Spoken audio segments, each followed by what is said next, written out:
जरा सोचिए, आज के जमाने में हमारे पास ऐसे सैटेलाइट्स हैं जो अंतरिक्ष से जमीन पर पड़ी सुई की फोटो भी खींच सकते हैं। गूगल मैप्स ने दुनिया का कोना कोना छान मारा है, लेकिन क्या आप यकीन करेंगे कि इसी पृथ्वी पर हिमालय की गोद में एक ऐसी जगह है जो न सैटेलाइट को दिखती है न रडार को। एक ऐसा शहर जहां रहने वाले लोगों की उम्र 200, 500 या उससे भी अधिक सालों की है, जहां समय थम जाता है, जहां मृत्यु प्रवेश नहीं कर सकती।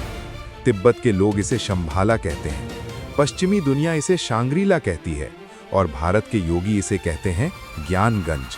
क्या ये सिर्फ एक कहानी है या फिर एक हायर डायमेंशन है जो हमारी आंखों से ओझल है? आज हम उस दरवाजे को खटखटाएंगे जिसे सिद्धाश्रम कहा जाता है।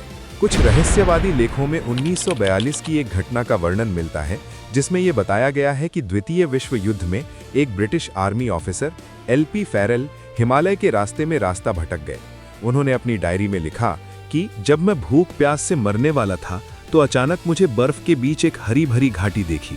वहां का तापमान गर्म था, वहां कुछ साधु थे जो हवा में तैर रहे थे। फेरेल ने दावा किया कि वो लोग इंसान नहीं बल्कि कुछ और ही थे।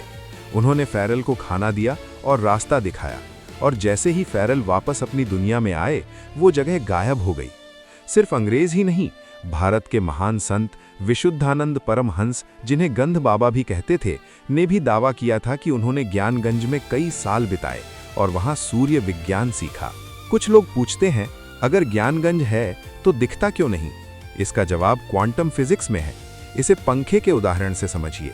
जब पंखा रुका होता है तो आप उसकी पंखुड़ियां देख सकते हैं, लेकिन जब वो बहुत तेज घूमता है तो पंखुड़ियां अदृश्य हो जाती हैं। वो वहां है पर दिखती नहीं। क्यों? क्योंकि उनकी फ्रीक्वेंसी हमारी आंखों की पकड़ने की क्षमता से ज्यादा है। संत कहते हैं कि ज्ञानगंज एक सूक्ष्म जगत है। ये 3 डायमेंशनल दुनिया में नहीं बल्कि 4 डायमेंशनल या उससे ऊपर की दुनिया में है।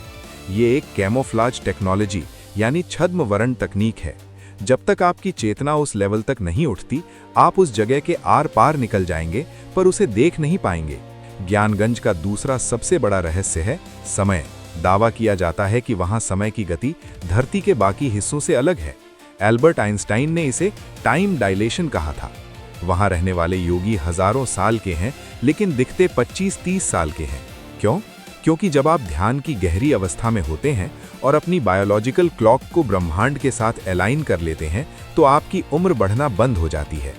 वहां मौत नहीं आती, वहां इच्छा मृत्यु होती है। वहां किस तरह की टेक्नोलॉजी है? वहां बिजली या इंटरनेट नहीं है, वहां है सूर्य विज्ञान। कुछ आधुनिक मिथकों की माने तो स्वामी विशुद्धानंद ने बनारस में वैज्ञानिकों के सामने इसका प्रदर्शन किया था। वह सूर्य की किरणों को एक लेंस के जरिए किसी भी वस्तु पर फोकस करते थे और उसका रूप बदल देते थे।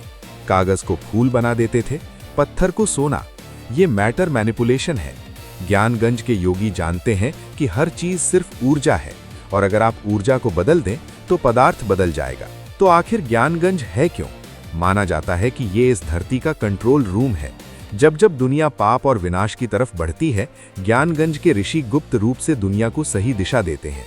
हो सकता है आपको ये सब कहानी लगे, लेकिन विज्ञान भी आज मल्टीवर्स और पैरेलल यूनिवर्स की बात कर रहा है।